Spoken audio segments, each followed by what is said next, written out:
എടാ അല്ലെങ്കിൽ ഈ ശ്രീധനെയൊക്കെ എത്ര നിരോധിച്ചെന്ന് പറഞ്ഞാല് ആളുകളുടെ മനോഭാവം മാറാതെ ഇതൊന്നും സമൂഹത്തിൽ നിന്ന് പോകില്ലടാ.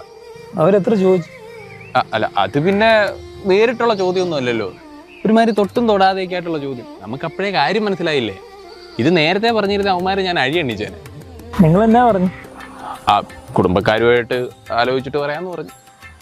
അവൻ്റെയൊക്കെ ഒരു ശ്രീധനം, അതും ഇത്രയും അപ്ഡേറ്റഡ് ആയിട്ടുള്ള എന്നോടേ നല്ല. പിന്നെ എന്നാ പിന്നെ നിങ്ങൾക്ക് ആ തിരുവല്ലയിൽ നിന്ന് ആലോചന ഉറപ്പിക്കരുത്. എടാ എൻ്റെ പൊന്നടാവുക അതൊന്നും നമുക്ക് പറ്റിയല്ല. ഒന്നാമത് ഞങ്ങൾ കഴിഞ്ഞ ദിവസം അവിടെ വരെ ഒന്ന് പോയായിരുന്നു.